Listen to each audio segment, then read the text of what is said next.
I need the doctor to check her. She don't have no appetite. She don't want to eat any food. This is a little bit like that old show we used to watch as kids. It's like MASH.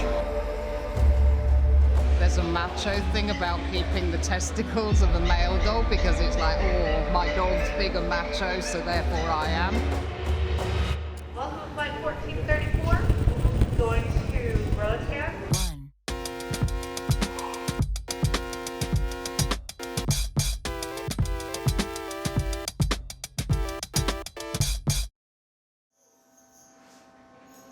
The aggressive ones, though, I feel like he went down really hard. I gave half a cc. Okay. Just because he twitched when he clamped up. Okay. His heart rate right now is like 60 to 70. It was 35. Yeah. So in a guy like him, he's what? He's about a 65-pound, pretty solid, muscular, hardcore dog. What kind of dosing do you recommend for a guy like this? Then the question asked is, why do we use gas anesthesia anymore?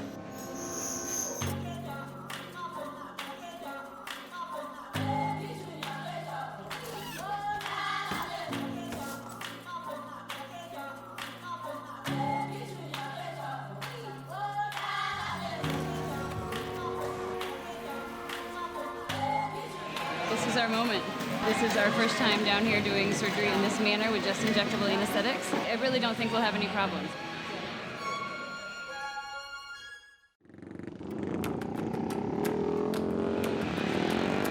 Both of our doctors are taller, and so we had just normal folding tables. We had to put weights and cinder blocks, and we had some boxes in the area, and so we just matched things together so that the doctors are comfortable. This was our first wobbly patient we had, so we just started to use these dumbbells so she doesn't flop over and flop off the table. For 7 days, yeah, until these run out. Once they're gone, you're done, yeah. So just this week, just one in the morning, one at night. You know, my dog needed a little bit of help, you know, because I wasn't here, and then I just came over from the mainland. And when I saw my dog like this, you know, it just hurted me, you know, and I saw the sign, and I said, you know what, I'm gonna go up there. Lo haces un poco de comida y agua y 3 veces al día con ese. We do have some awesome people in the village that have volunteered their time to be interpreters for us, so that's really, really helping us as far as the language barrier goes.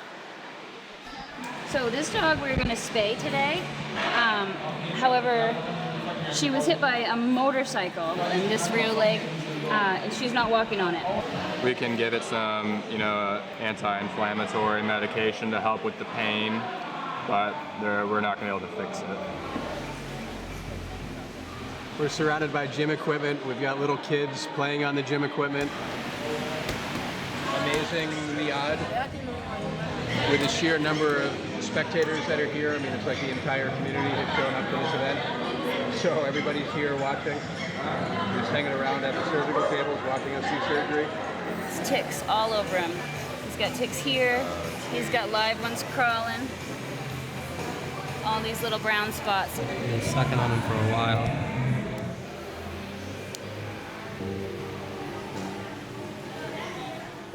Well, we kind of had an unfortunate end to the day. We had a dog that just was spayed. Her name is Mississippi, and she belonged to some cute little kids over there. We reversed her drugs, sent her to recovery, where she was doing fine, pulled her catheter, was waking her up, and she stopped breathing.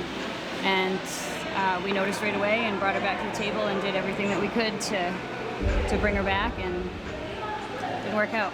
They're not healthy like we see them at home, and so the challenges that we face inside their body, the stuff we don't know about, won the war this time, I guess. When traveling and doing anesthesia and surgery in a third world country such as Roatan, there are definitely significant risks that come along with working with these animals. They carry numerous diseases. Most of them are anemic, and I think because of some of these factors, we did have a couple of very unfortunate deaths with 2 patients. It was very hard on our team. It was hard on the community, but we did make some adjustments and were able to, rise above that and push through it.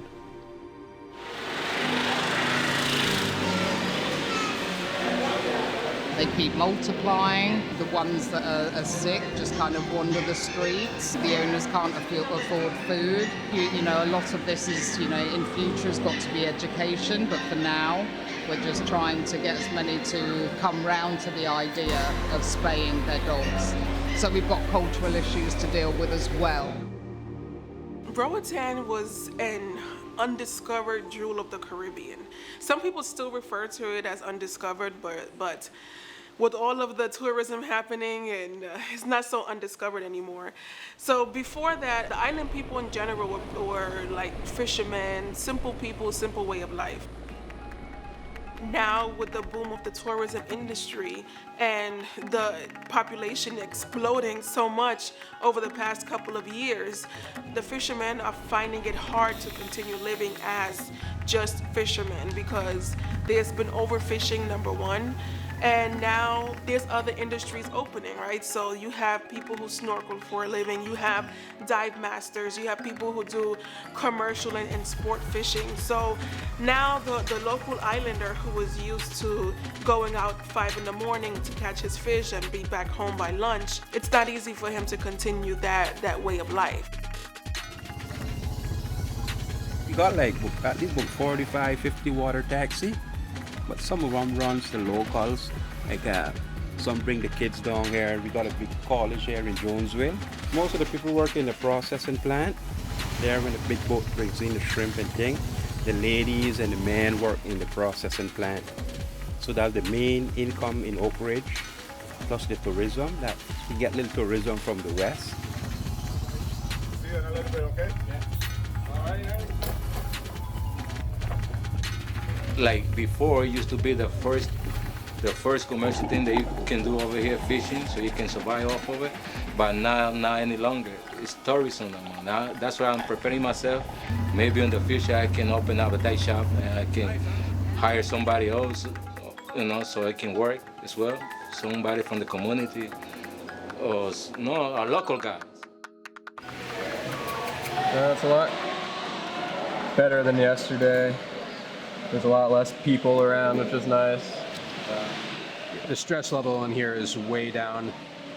I mean, yesterday I was describing it sort of as like a powder keg, that any kind of wrong move or episode in this whole place was going to explode. There were so many people in here. There were 10 people watching every surgery. The staff was stressed, the people were stressed. I mean, it was crazy. Big adjustments to our anesthetic protocol today. Our dogs back home are a lot healthier when we worked out our protocol. We decided that we're going to intubate some more patients. We're not attaching them to any anesthesia or oxygen, but even just an open airway is very helpful. It's much better.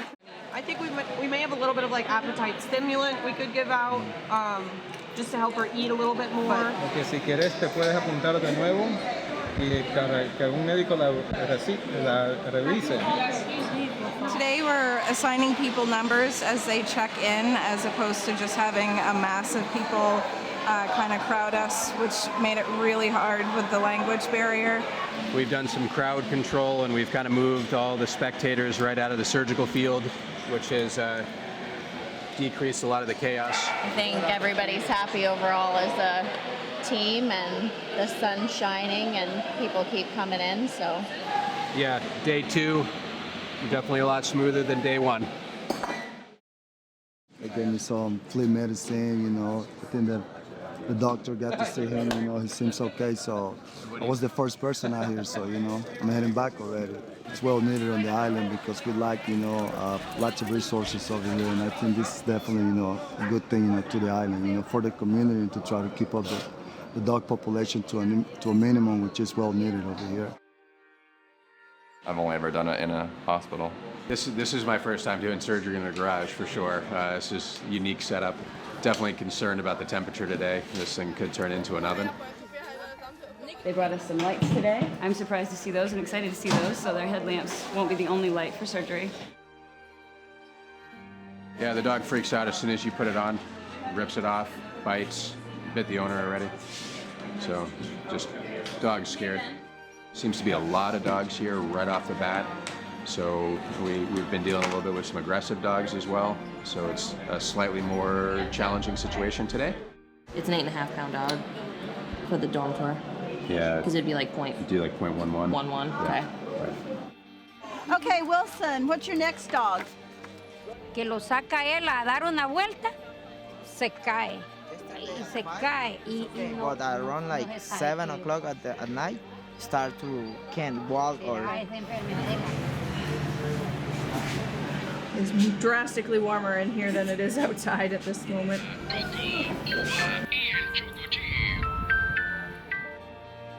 Prior to the surgery and still even during the surgery, I'm not quite right. So I pounded the fluids, I soaked myself in ice cold water, and went in on the surgery. This dog was most likely attacked with a machete, which is pretty horrifying for us, but unfortunately it's pretty common down here. A lot of the dogs are looked at as being a nuisance, and people are not very nice to them sometimes. So we probably got in the wrong person's way and they just smacked him with the side of a machete. This experience has been very eye-opening. I mean, when you look at the quality of care and the level of care that these animals have compared to the ones back home, it's really astonishing. We never know what we're getting into when we get down here, if the local people are going to be welcoming to us or not. And everybody's been happy to see us at the clinics. We've had to turn people away, which is awful. We can only do what we can do, and there's so many dogs and cats that need help down here. This trip, for so many people, a lot of people have never traveled outside of the U.S. A lot of people have never seen a third world country firsthand. To be in the middle of it and to see it and to see the local people, to see how people live in different countries, it's such an incredible cultural experience for our staff. It's a great bonding experience. We rent a house, we all live together, we cook together, we're all together the whole time. So the team building, it's awesome. We basically take two totally different cultures that are just worlds apart. And our staff that's from Maine, and we live in our little Maine bubble, and then we have all these people down here in Roatan that live in their little Roatan bubble, and truly it's just a collision of these two cultures. It's hard to describe how powerful of a feeling it is, and such a moment to have gone through this just really hard journey, and just everybody walking away so fulfilled and so happy.